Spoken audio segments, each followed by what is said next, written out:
Au nom du Père, du Fils et du Saint-Esprit, Amen. Grande joie d'être là avec vous en ce mardi 10 mai. Et c'est très important de vraiment demander l'Esprit Saint chaque jour et aussi la présence de la Vierge Marie, l'intercession de la Vierge Marie pour toutes nos actions, mais spécialement aussi quand nous allons faire la Lectio Divina. Et je vous invite et je vous encourage à faire votre Lectio Divina toujours par écrit en suivant les 5 questions. Il faut répondre aux 5 questions. Qu'est-ce que la parole de Dieu dit? Qu'est-ce que la parole de Dieu me dit personnellement? Quelle est ma réponse? Quelle est ma prière? Quelle est la parole qui enflamme mon cœur? Et quelle est ma résolution? D'accord? Les 5 questions, il faut les répondre par écrit. Ça ne suffit pas seulement d'écouter. OK? Il faut travailler la parole de Dieu. Maintenant, la première lecture d'aujourd'hui, c'est Actes des Apôtres, chapitre 11, à partir du verset 19. Ceux-là donc qui avaient été dispersés lors de la tribulation survenue à l'occasion d'Étienne, poussèrent jusqu'en Phénicie, à Chypre et à Antioche, mais sans prêcher la parole à d'autres qu'aux Juifs. Il y avait toutefois parmi eux quelques Chypriotes et Cyréniens qui, venus à Antioche, s'adressaient aussi aux Grecs, leur annonçant la bonne nouvelle du Seigneur Jésus. La main du Seigneur les secondait, et grand fut le nombre de ceux qui devinrent croyants et se convertirent au Seigneur.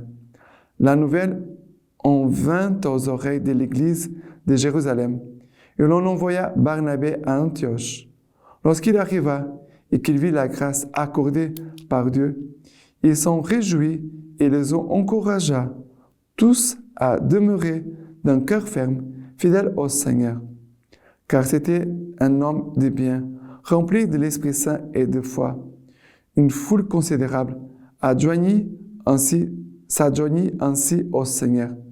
Barnabé partit alors chercher Saul à Tarse.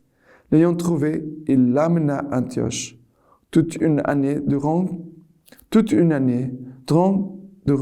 ils vécurent ensemble dans l'Église et instruisirent une foule considérable. C'est Antioche que, pour la première fois, les disciples reçurent le nom de chrétiens. Voilà pourquoi nous sommes appelés chrétiens. Nous sommes catholiques, oui, mais nous sommes chrétiens. Et où ce nom est né, où il a apparu, à Antioche. Voilà comment ce nom est très ancien. Chrétien, ça veut dire les disciples de Jésus. Mais qu'est-ce qui se passe ici? Ici, nous sommes en train de voir la fondation de l'église d'Antioche. Et Dieu veut vraiment fonder son église au-dedans de nous, dans notre âme. Notre âme, elle est appelée à devenir le ciel, parce que le ciel, c'est la demeure de Dieu. Mais en même temps, notre âme est appelée à devenir l'église où Dieu parle, où nous pouvons prier, où Dieu est célébré, où Dieu est vraiment aimé et adoré. D'accord? Mais qu'est-ce qui se passe? Il a la persécution. Après la mort d'Étienne, les chrétiens sont persécutés. Ils vont se disperser partout. Et ils vont arriver à Antioche. Et il dit qu'il y avait toutefois parmi eux quelques Chypriotes et Cyréniens qui, venus à Antioche, s'adressaient aussi aux Grecs, leur annonçant la bonne nouvelle du Seigneur Jésus. La parole de Dieu va commencer à être annoncée aux païens. La main du Seigneur les secondait, et grand fut le nombre de ceux qui devinrent croyants et se convertirent au Seigneur. Et commence à annoncer la bonne nouvelle, la parole de Dieu. Et les conversions se produisent. Pourquoi l'évangélisation est toujours attaquée? Vivre l'évangélisation, c'est toujours difficile. Pourquoi? Parce que les démons ne veulent pas. Ils veulent empêcher l'évangélisation. Parce que si on commence à évangéliser, les gens vont se convertir. Si on commence à faire de bonnes homélies, si on commence à évangéliser, à accompagner les gens, à les confesser, à visiter les personnes, à faire des missions, pour annoncer la parole de Dieu. Les démons vont toujours s'opposer parce qu'ils ne veulent pas que le royaume grandisse, que le royaume de Dieu grandisse et que vraiment la présence de Dieu puisse s'établir dans nos âmes. Parce que je disais, fonder l'Église dans nos âmes, c'est établir la présence de Dieu en nous. C'est le Christ qui est en moi. Le Christ, il est en moi. Et qu'est-ce qui se passe? La bonne nouvelle arrive aux oreilles de Jérusalem, de l'église de Jérusalem. Ils vont envoyer Barnabé. Et quand il va arriver, il vit la grâce accordée par Dieu. Il s'en réjouit et les encouragea tous à demeurer d'un cœur ferme, fidèle au Seigneur. Qu'est-ce que Barnabé va faire? Il va les encourager à demeurer d'un cœur ferme, fidèle au Seigneur. Les encourage. Restez fidèle au Seigneur. Restez fidèle à la grâce que tu as reçue. Ne laisse pas la grâce tomber. Ne laisse pas la grâce tomber. C'est pour cela qu'il faut toujours faire mémoire des grâces reçues. C'est pour cela qu'il faut prier avec les grâces reçues tout le temps pour que les grâces demeurent. D'accord? Et demeurer d'un cœur ferme, attaché au Seigneur, fidèle au Seigneur. Et Barnabé était un homme de bien, rempli de l'Esprit Saint et de foi. Et voilà, une foule considérable s'adjoignit au Seigneur. Et une chose très importante aujourd'hui, c'est que c'est qui va chercher Paul? Saul, qui persécutait les chrétiens, qui va se convertir, va devenir Saint Paul, il va se convertir, mais il va rester un peu caché, un peu effacé. Et c'est Barnabé qui va chercher Paul et ils vont commencer à évangéliser ensemble. L'ayant trouvé, il l'amena à Antioche. Toute une année durant, ils vécurent ensemble dans l'église et instruisirent une foule considérable. Voilà, il faut des Barnabé qui vont chercher de Paul pour, voilà, et la mission grandit. Si je fais la mission tout seul, ne grandit pas. Mais il faut chercher d'autres missionnaires. Il faut chercher des gens. Il faut les former. Oui, c'est vrai, parce que pour servir l'Église aujourd'hui, il faut aussi la formation. Mais il faut aller chercher. Regardez, si Barnabé n'aurait pas été allé, ne serait pas allé chercher Paul, peut-être aujourd'hui on n'aurait pas eu Paul, Saint Paul. Il aurait vécu peut-être là, caché dans son coin. Mais grâce à Barnabé, nous avons aussi Saint Paul, ces grands apôtres, ces grands missionnaires qui annonçaient Jésus tout le temps. Et Paul a trouvé beaucoup d'obstacles, beaucoup de difficultés, mais il ne s'est jamais découragé, il ne s'est jamais arrêté. Voilà la première lecture d'aujourd'hui. Le psaume, c'est le psaume 87. Sa fondation sur les montagnes saintes. Seigneur, le Seigneur l'a chéri. Préférons les portes de Sion à toute demeure de Jacob. Il parle de toi pour ta gloire, cité de Dieu, et compte Rahab et Babylone. Parmi ceux qui me connaissent, voyez Tyr et la Philistie et l'Éthiopie, un tel y est né. Mais de Sion on dira, tout homme y est né, et celui qui l'a affermi, c'est le Très-Haut. Le Seigneur inscrit au registre des peuples, un tel y est né, et les princes comme les enfants, tous font en toi leur demeure.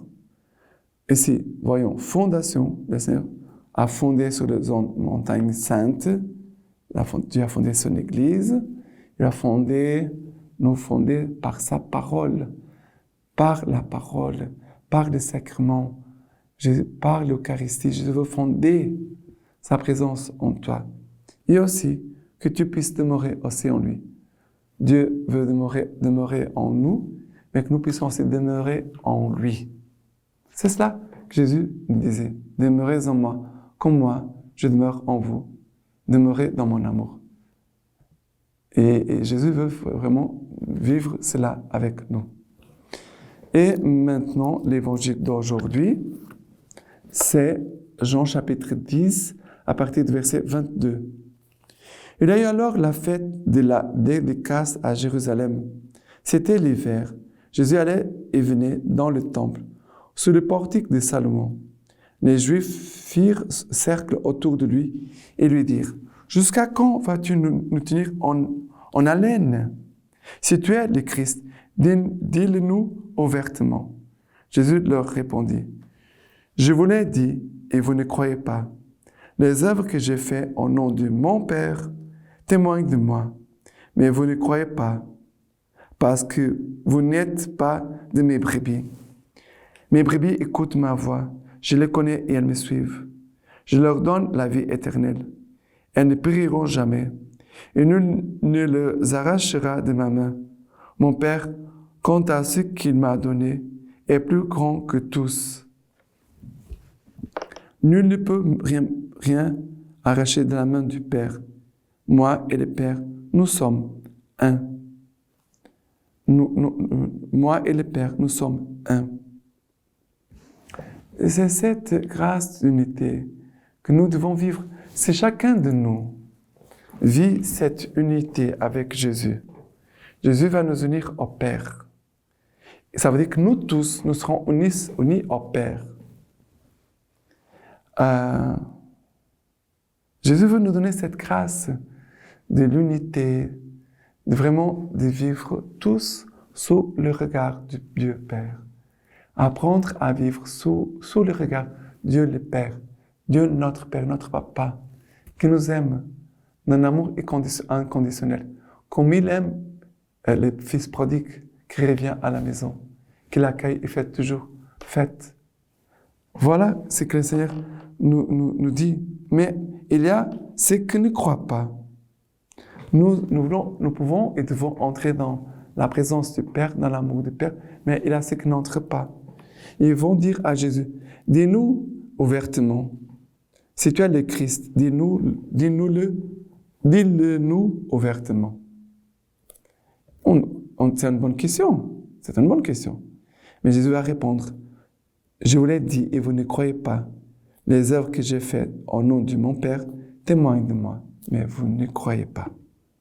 Ça veut dire que Jésus il manifeste le Père par les œuvres, mais les gens ne croient pas. Que nous puissions vraiment demander le don de croire toujours. Demandons la grâce de jamais perdre la foi. Et si tu sens que la foi commence à affaiblir, tout de suite, fais une nouvelle dans l'Esprit Saint. Si tu sens que la foi en toi s'affaiblit, tu manques de ferveur dans la foi, fais tout de suite une nouvelle dans l'Esprit Saint, pour que l'Esprit Saint revienne à nouveau à souffler sur les braises pour qu'elles reprennent force à nouveau. Et aussi de t'attacher à la parole de Dieu. Les deux choses. La parole de Dieu et aussi l'Esprit Saint. D'accord? Et maintenant, la lecture patristique d'aujourd'hui. De Saint Pierre Chrysologue. Mes frères, ces sacrifices du Christ dépendent du modèle qu'il nous en a donné lorsqu'il a émoulé son corps pour que sa vie donne la vie au monde. Et vraiment, il a fait de son corps un sacrifice vivant, puisqu'il vit en étant immolé. Avec une telle victime, la mort est donnée en rançon, les sacrifices demeurent, le sacrifice est vivant. La mort reçoit son châtiment. C'est pourquoi les martyrs naissent en mourant. C'est pourquoi les martyrs naissent en mourant, commencent leur vie lorsqu'ils la finissent, vivent par leur mise à mort et brillent dans le ciel, alors que sur la terre, on croyait à leur extinction. Je vous adjure, mes frères, par la miséricorde de Dieu, d'offrir vos corps en sacrifice vivant et saint. C'est ainsi que le prophète a chanté. Tu ne voulais ni offrande ni sacrifice, mais tu m'as façonné un corps. Sois le sacrifice et le prêtre de Dieu. Ne néglige pas le don qui t'a concédé la souveraineté divine. Revêt la robe de la sainteté. Boucle sur toi les ceinturons de la chasteté. Que le Christ vienne voiler ta tête. Que la croix imprimée sur ton front te protège toujours. Mets sur ton cœur les mystères de la science divine. Fais brûler sans cesse l'encens de ta prière. Empoigne les glaives de l'esprit. Fais de ton cœur un autel et ainsi présente ton corps à Dieu. Offre-le sans crainte en sacrifice. Dieu désire la foi et non la mort, et la soif des prières et non du sang. Et se laisse réconcilier par le bon vouloir, non par le meurtre. Et maintenant, je vous laisse la bénédiction par les mains toutes pures de la Vierge Marie. Que Dieu Tout-Puissant vous bénisse et vous garde, le Père, le Fils et le Saint-Esprit. Amen.